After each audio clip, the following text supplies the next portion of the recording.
Coming up on AgweekTV, soybean growers are starting to get answers on how much their crops were hurt by dicamba drift.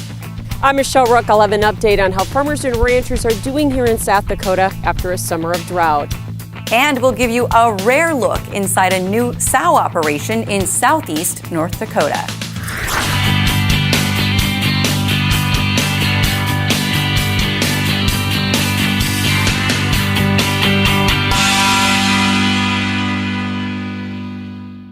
Welcome to AgweekTV. I'm Shauna Olson. Many soybean growers are reporting crop damage and yield loss from dicamba herbicide drift. But as Mikkel Pates found, some growers are finding timely rains may have mitigated some of the crop loss. Russell or Wally Hushka farms in Barnes and Steele counties in North Dakota. He figures up to 60 of his acres were hit with off-target dicamba. He started to see soybean leaves cupping in early July along the edges of his fields. You didn't have to walk very far where the cupping wasn't near as severe. It got better as you went away from the road. Now that he's harvesting, he thinks he didn't suffer any crop loss.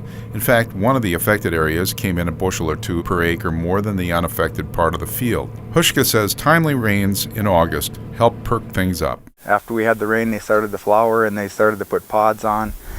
So I wasn't too concerned after that. Hushka says the damage looked terrible on some spots in mid-July, and he reported it to the neighbor who had sprayed the dicamba. Hushka settled with the neighbor's insurance company, and he says he hopes the technology won't be abandoned. For the weed situation, we need something, but I also understand we've got to learn how to control the volatility of all this stuff. To reduce the risk of drift. Rich Zollinger, a weed specialist with NDSU Extension, says soybeans can recover quickly from stress, but he says damage varies across the country. Dicamba drift has caused injury on soybean across the whole United States. There's a lot of things we don't know, and one of the most important things we don't know is the effect on yield. The EPA has added about a dozen points of restrictions for 2018 to the dicamba label to reduce and monitor drift. Zollinger says state regulators may add other restrictions. The different state Department of Ag will probably introduce extra regulation on top of the national, the things that the EPA has come out with. Based on input from academia, from growers, all of this hopefully will make an impact and reduce the amount of drift. Near Pillsbury, North Dakota, this is Mikkel Pates for AgWeek.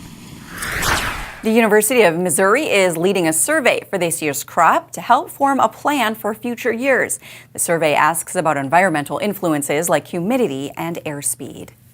The drought of 2017 hit South Dakota hard, but the weather finally broke in late summer, bringing welcome rain to some of the parched areas, just as many farmers and ranchers were on the verge of disaster. Michelle Rook traveled the state to assess drought recovery. The drought made for a tough summer for many farmers and ranchers here in South Dakota. And while some areas have received some late beneficial rains and are recovering, not everyone has been that fortunate. Myron Williams of Wall says this is their second year of drought in western South Dakota, and it hasn't broken yet. It started a year ago last March, and it hasn't, I don't think we've had over a half inch since then, any one time. As a result, a few ranchers had to disperse their herds. However, Williams says they bought feed and will sell more cattle to get through the winter. You're going to cull pretty short. There will be people down to numbers from what they were a year or two ago. Meanwhile, several inches of rain in the central, north central, and northeast started the end of July into August and came just in time for many producers. Now we're going to have some row crops that are going to make corn and silage for the producers. So, things turned around.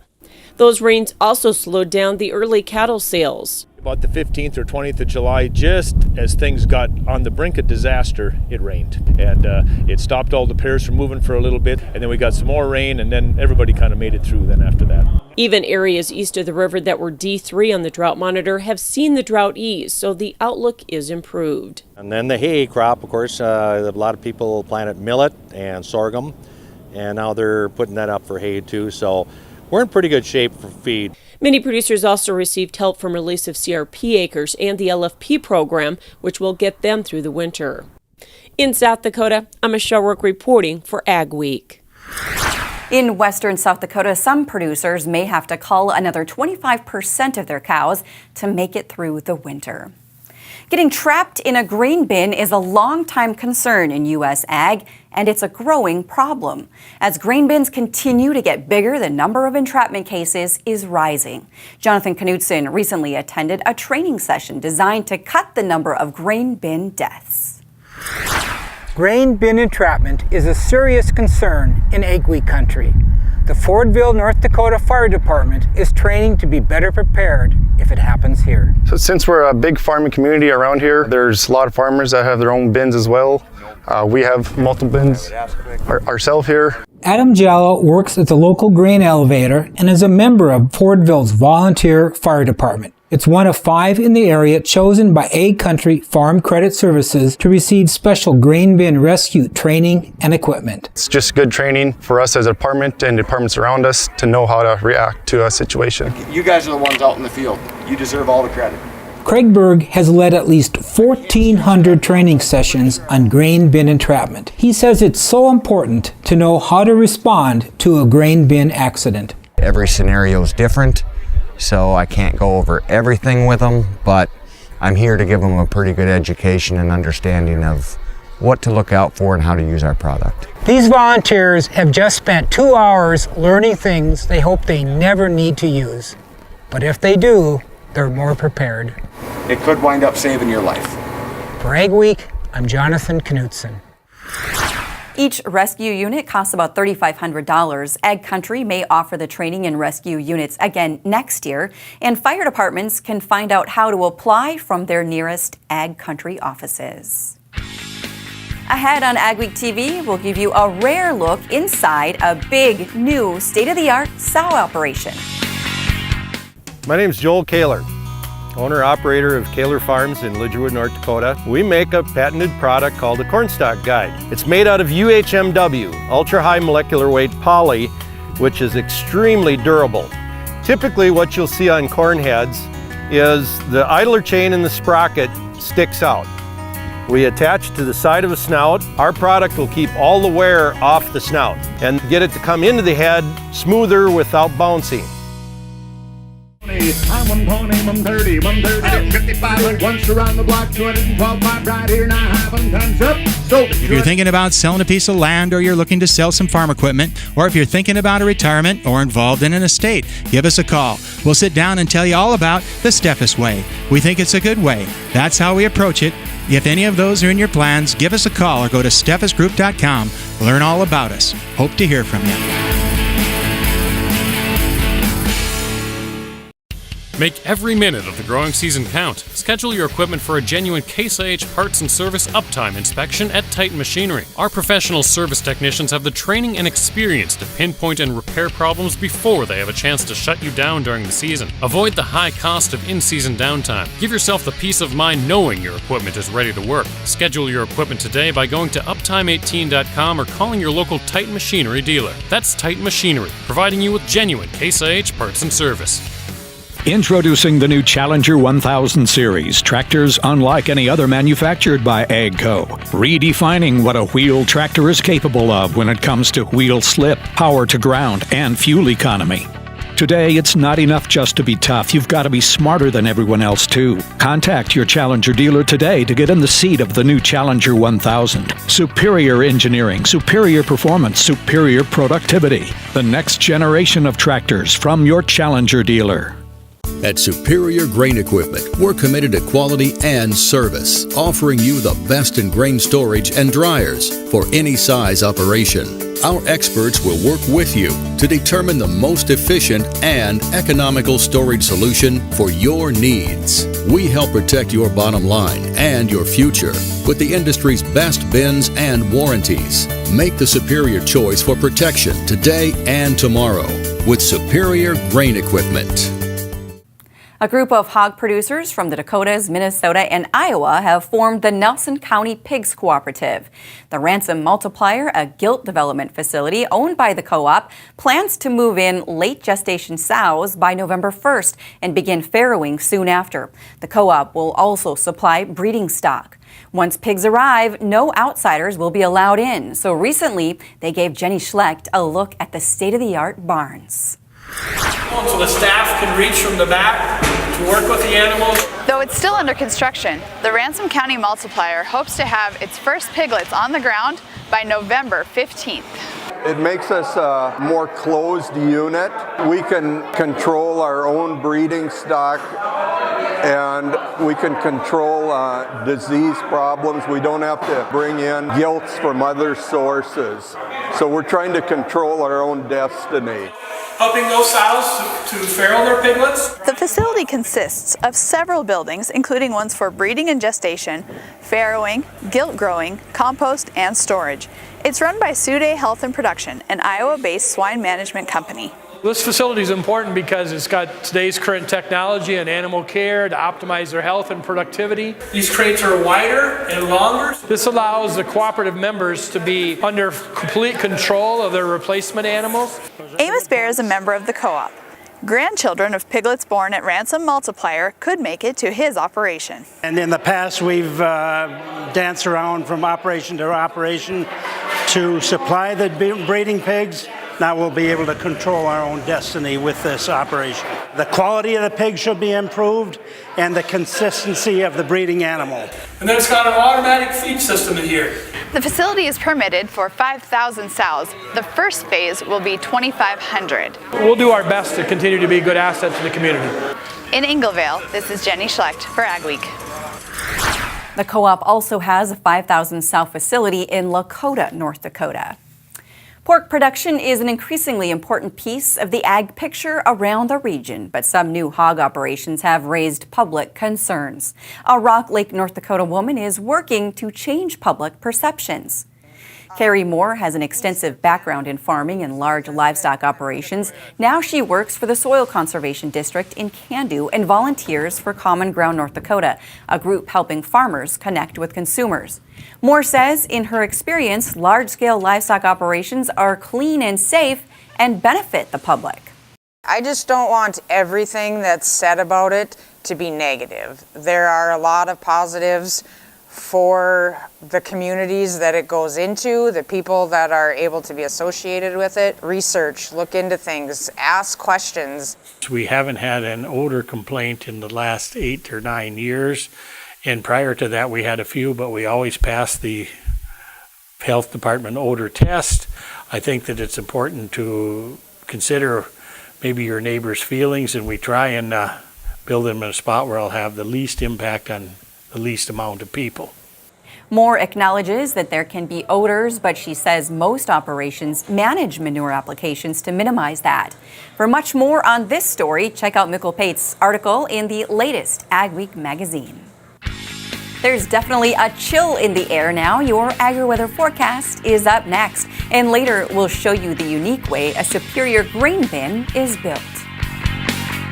We're excited to bring you the new AgWeek app with useful features and the latest news and information. Get your AgWeek news, weather, and the latest episodes of AgweekTV. Plus, see real-time information on the futures market and view local cash bids for your crops. Stay updated and take AgWeek with you. Download the new AgWeek app today.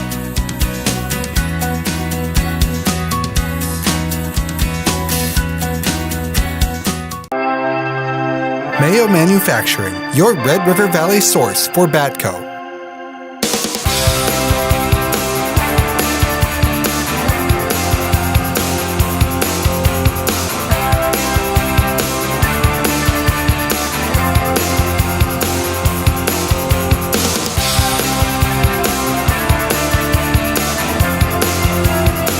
Mayo Manufacturing, your Red River Valley Batco dealer. BotLink helps you quickly capture drone data, distribute it to trade tools, and respond to changing conditions in real time. Capture, process, and inspect aerial imagery from your fields to fix potential issues like flooding, nutrient deficiencies, or insect damage.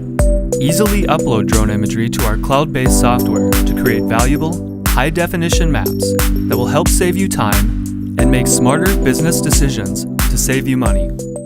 Midwest Bank knows the business of ag. That's where our roots are. We have a commitment to agriculture and believe in the farming families in our communities. We salute these doers.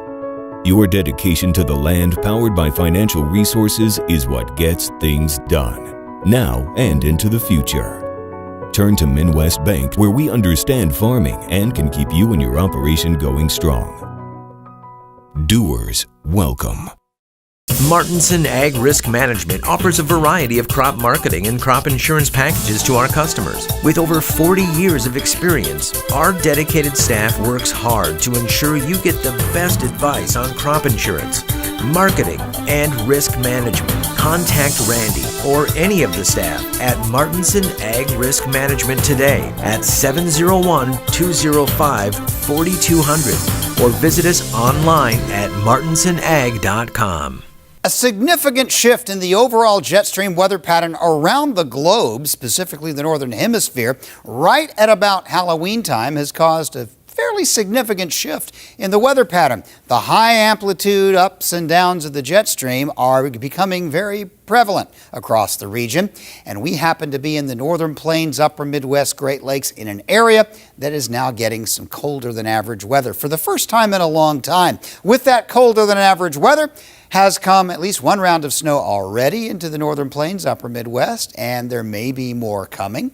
So it looks like now, after many months of mostly above average temperatures, November is beginning to look like it's going to slip toward average or even colder than average. So that is a significant change. Here we sit this weekend with cool temperatures, not frigid. It's above freezing daytime, but it gets cold at night. And that cold will be reinforced through Tuesday. A modest warm up through the middle part of the week. Not sure how much of this warm air will get up into North Dakota.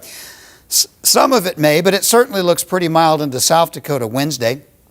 Some 60s, maybe close to 70, probably not that warm. But that will then retreat, and the overall split flow pattern right now is not going to allow this warm air to come much further north, and just the season, the absent, that low sun angle, the absence of radiational heating will keep the northern plains in southern Canada relatively cool, even at times when the jet stream goes pretty far north late in the week. Note this dip in the jet off the west coast by the weekend. That becomes significant. Let's take a look at what happens precipitation-wise. Scattered areas of light precipitation in this cool air in the northern plains, but it won't amount to much. The only real rain system is along the eastern seaboard, so most of the week is expected to be relatively quiet until this little notch starts to occur along the west coast. That may dig some rain down pretty far south into California, which I'm sure would be welcome news, but then what happens when that pattern begins to move out into the plain states?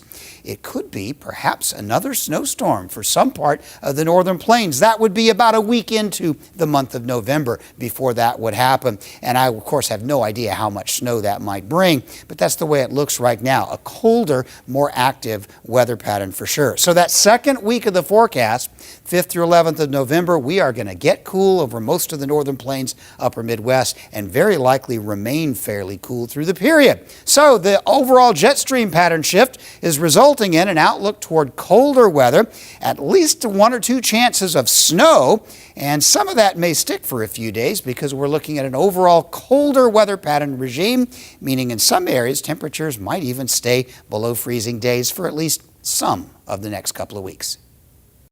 Total Ag Industries is the leader in total control.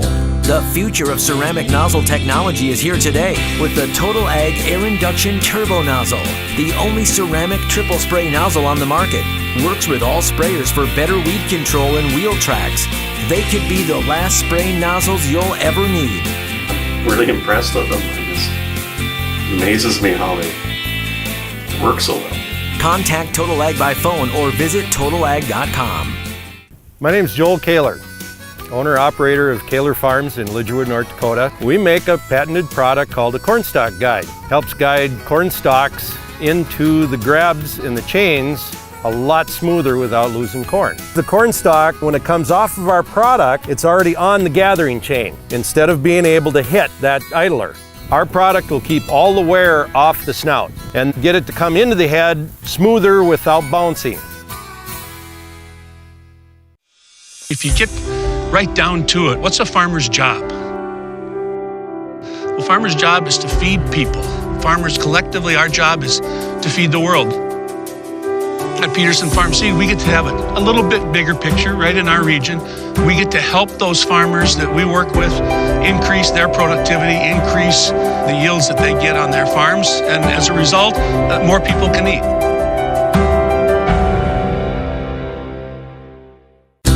Luckin Trucks and Parts sells quality used parts for all makes and models. With over 50 acres of trucks and parts and new inventory arriving daily. Family owned and operated since 1966, Luckin's specializes in the sale of quality used medium to heavy duty truck parts as well as pre-owned trucks, trailers, and construction equipment. If it's on a truck, we got it. Call us today and let us get you your part. We're excited to bring you the new AgWeek app with useful features and the latest news and information. Get your AgWeek news, weather, and the latest episodes of AgweekTV.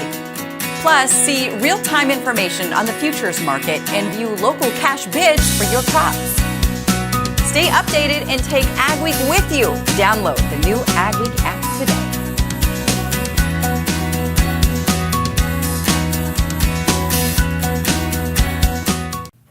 Good storage is important for protecting your crop. Superior Grain Equipment is a Kindred, North Dakota company that prides itself on building quality grain bins. We want to make sure that the product and service that we provide to our customers is the very best.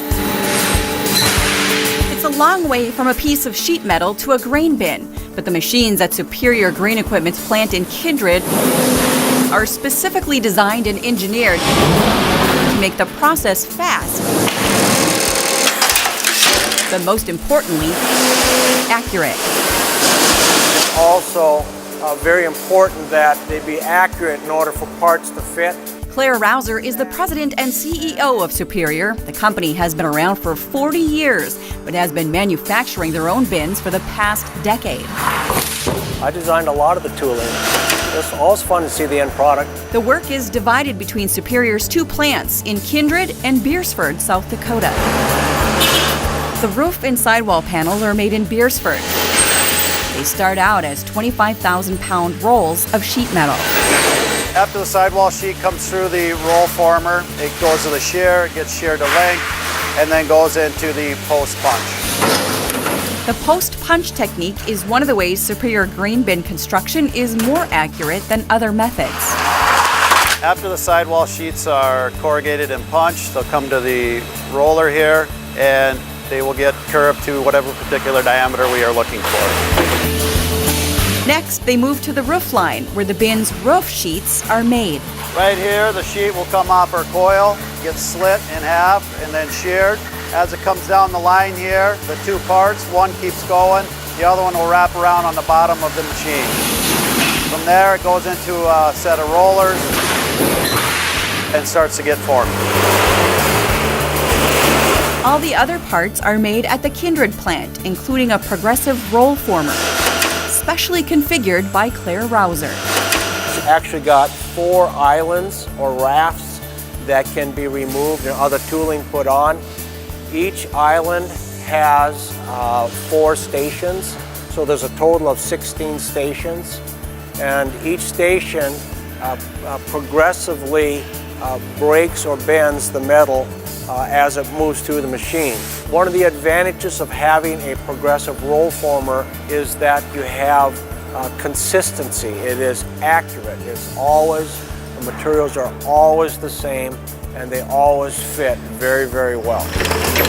From Kindred, the parts are shipped to Beersford, where everything is shipped out to their dealer network. The whole process is highly automated, allowing Superior to quickly and efficiently produce quality products. At Superior, we use advanced technology and the skill of our employees to give the most precise and quality product to our customers.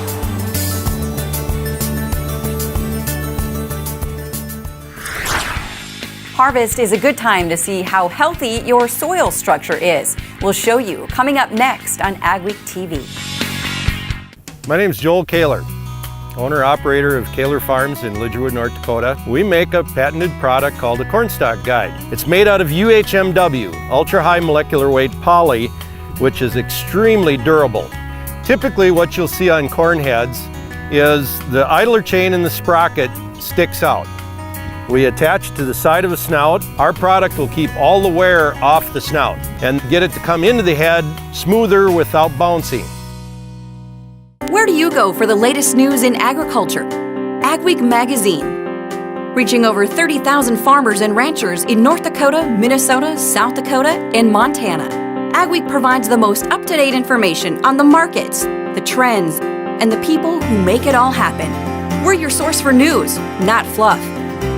Dependable, trusted, AgWeek. Subscribe today by calling 1-800-811-2580.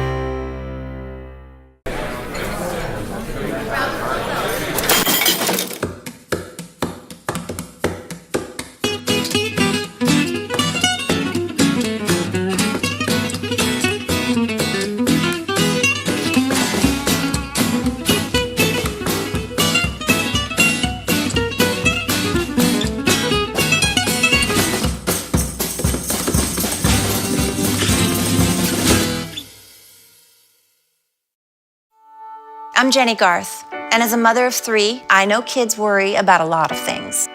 Getting enough food to eat shouldn't be one of them. But here in America, that is a real worry for 1 in 5 children. Even though we are one of the most food-rich countries in the world, 15 million children don't know where their next meal is coming from. This is unacceptable, and something the Feeding America nationwide network of food banks is working to solve. Instead of accepting that our country lets billions of pounds of surplus food go to waste every year, Feeding America has made it their mission to help families in need by rescuing this food. Through food pantries and meal programs, the nationwide network of food banks provides more than 3 billion meals, serving virtually every community in the United States, including yours. Join me in supporting Feeding America and your local food bank by visiting feedingamerica.org. Together we can solve hunger. Together, we're feeding America. AgweekTV, presented by Kaler Farms. Experts say fall harvest is a good time for farmers to see the benefits of what they're doing on their farms. NDSU soil health expert AGWEEK recently showed us a good comparison of 2 fields adjacent to each other in the valley. One field, the farmer practices no-till methods. In the other, the farmer practices conventional tillage. I think it's easy to see at harvest when heavy equipment's running over the field and the soils may be wet, how important the soil structure is and the aggregation to hold that equipment up is. So in this field that's been no-till just 4 years and had a history of cover cropping, then you can see that the ruts on this field are pretty minimal, and the structure in the soil is holding that equipment up. Wick says she's finding that soils, especially in the Red River Valley, recover quickly. She says that if a grower decides to adopt a new practice like reducing tillage and incorporating cover crops, they're not only using the excess moisture, but also building better structure and trafficability. Thanks for watching this week's edition of AgweekTV. Remember, for all your ag news, go to agweek.com and be sure to follow us on Facebook and Twitter as well. See you next week.